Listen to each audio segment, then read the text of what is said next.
Bonjour les gens, bienvenue sur ma chaîne YouTube. Donc je me présente, je m'appelle Émilie Gaspard, je suis naturopathe, je consulte dans le Gard, à l'Audun-l'Ardoise, je consulte en visio et en présentiel dans mon cabinet. Je suis mariée, maman d'un petit garçon de 7 ans et je suis spécialisée dans l'accompagnement des personnes atteintes de diabète de type 2 et en gestion du stress. Ils sont intimement liés. Vous le verrez dans les prochaines vidéos, que le diabète de type 2 et la gestion et le stress sont très intimement liés dans, dans le fonctionnement de la maladie et dans l'avancement de la maladie. Je voulais vous présenter mon activité dans un premier temps. Je reviendrai à parler de mes problématiques personnelles, puisque je suis moi-même atteinte de diabète de type 2 et plusieurs membres de ma famille ils sont également atteints. Je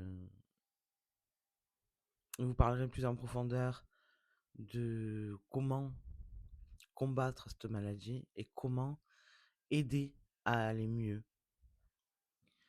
Dans un premier temps, je vais vous présenter mes outils de travail. En naturopathie, je propose une séance. Dans un premier temps, on fait un bilan où on revoit tout en fait de, de votre naissance à aujourd'hui et on prend en compte l'intégralité de votre personne, que ce soit le côté émotionnel, le côté psychologique, le côté médical. Je ne remplace pas de médecin. Je suis en complément. Je viens en complément des médecins. Je travaille souvent en collaboration justement avec des diabétologues et avec des médecins traitants dans le but d'améliorer votre qualité de vie. C'est ma priorité. Donc en naturopathie, nous avons plusieurs outils, dont la phytothérapie, c'est l'utilisation des plantes, tout simplement. La gémothérapie, la mycothérapie, les champignons, gémothérapie, les pierres. En aromathérapie, les huiles essentielles, l'apithérapie, la- les abeilles et les produits de la ruche, la micronutrition avec les vitamines, entre autres, les élixirs floraux tels que les fleurs de bac, et là, évidemment, la base de tout, l'alimentation, la nutrition. Avec une bonne alimentation, une alimentation équilibrée, on arrive à faire des miracles, d'autant plus avec le diabète. Je suis également praticienne en réflexologie en énergétique chinoise et technicienne en sophrorelaxologie. C'est pour le côté gestion du stress. Ça aide beaucoup. Je, je travaille principalement de mon cabinet, de ma maison. J'ai créé mon cabinet dans ma maison. Donc, comme je vous le disais, je suis moi-même atteinte de diabète de type 2. Et j'ai rendez-vous prochainement avec mon diabétologue en vue de probablement arrêter mon dernier médicament que je prends. Puisque depuis maintenant un an, mon hémoglobine glyquée est stabilisée à 5,2.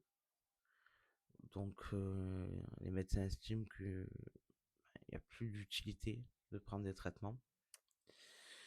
Je vous parlais aussi de mon papa, entre autres, qui a 2 ans de ça, 2, 3 ans, 2 ans, bien comme il faut, avait une hémoglobine glyquée à 15,7, ce qui est énorme, je vous l'accorde. Et jusqu'au mois d'octobre, il suivait mes conseils naturopathiques et il avait réussi à faire redescendre son hémoglobine glyquée à 6,2. Ce qui est quand même un gros point. Il a divisé pratiquement plus par deux que ce qui est arrivé, alors que ça fait 20 ans qu'il a le diabète et que son hémoglobine glyquée n'est jamais descendu en dessous de 15. Et au mois d'octobre, il a décidé d'arrêter et de reprendre sa vie normalement, en fait. Et sans surprise, hein, 3 mois plus tard, hein, hémoglobine glyquée à 7,8. Voilà. Donc, oui, et en sachant que la majeure partie du travail, c'est vous qui la faites. Moi, je vous fais que vous donner des conseils. Vous les suivez, vous les suivez, vous les suivez pas. C'est vous qui voyez. Je peux pas faire les choses à votre place. Tout comme un médecin qui vous prescrit des traitements, si vous ne les prenez pas, bah, c'est votre responsabilité en fait, hein. C'est votre décision, votre santé, votre vie. Euh, Moi, je vois que ma qualité de vie a vachement augmenté, hein. Il m'arrive encore, malgré tout, de faire des hypoglycémies parce que quand le diabète est là, bien qu'on le stabilise, il est là. Une fois qu'il est installé, bah, c'est un peu trop tard. Il reste. On peut dire que euh, on a des rémissions, même si dire de rémission, c'est pas forcément ce que je veux dire. Ce que je veux dire qu'il y en a qui, comme moi, qui ont été médicamentés et ne le sont plus, mais on reste diabétique. On a toujours cette épée de Damoclès au-dessus de la tête. Et dès qu'on s'écarte du droit chemin, on va dire ça comme ça, ben on le paye. Et euh, ne pensez pas que on doit se priver de tout quand on est diabétique. C'est faux. C'est absolument faux. On nous a fait croire pendant des années que quand on était diabétique, ben, on n'avait plus le droit au sucre, qu'on n'avait plus le droit au sel, qu'on n'avait plus le droit à plein de choses. Mais en vrai, c'est faux. Il suffit juste d'équilibrer, de ne pas abuser des bonnes choses. Quand on abuse, bah, pour les fêtes par exemple, bah, mon hémoglobine glycée qui est à 5,2 habituellement, bah, pour les fêtes, bah, elle passe à 5,7. Parce qu'on fait des petits extras. Et c'est normal. On est humain avant tout et on a le droit de se faire des plaisirs. C'est pas parce qu'on est diabétique qu'on n'a plus le droit de vivre normalement. Le tout est de mesurer ce qu'on prend, mesurer ses aliments, mesurer la façon dont on prend. Par exemple, ben, si demain je décide de me faire un McDo, je vais faire un McDo. Je vais pas en faire toute la semaine. Si je décide de faire un écart et de me faire plaisir une fois, bah, je vais le faire une fois dans la semaine. Je vais pas le faire tous les jours. C'est l'accumulation d'exagération qui conduit à des taux exorbitants. Mais avec ça, bah, évidemment, l'activité physique. Personnellement, je vais marcher tous les matins pendant une demi-heure, une heure. Tout dépend de mon humeur et du temps surtout. En ce moment, il pleut beaucoup, donc c'est un peu compliqué. Mais toujours garder une petite activité physique, quelle qu'elle soit. Bon, je vous parle de la marche, mais il y a d'autres manières de faire des activités physiques. Vous pouvez faire du yoga, vous pouvez faire du sport, ce qui vous fait plaisir en fait, ce qui vous fait du bien surtout. Parce que il faut penser à sa santé mentale avant tout.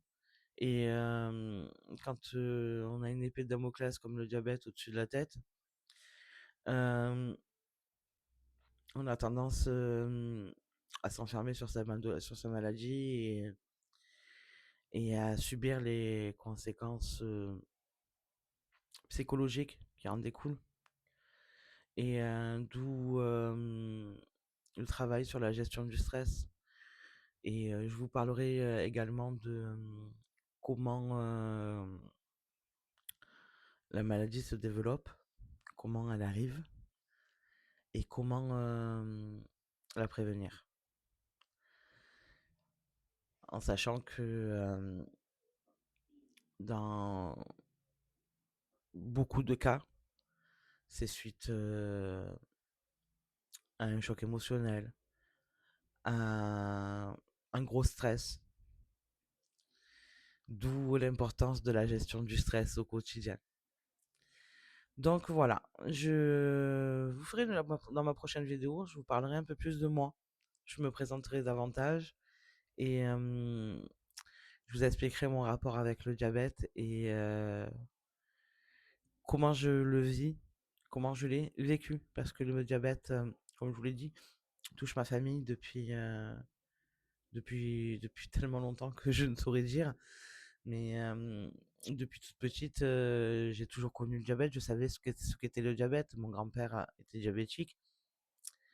Et je connais les piqûres d'insuline, je connais les, et je connais aussi toutes les pathologies que crée le diabète. Euh, donc je vous reviendrai un peu plus en détail sur mon parcours, sur mon vécu avec le diabète.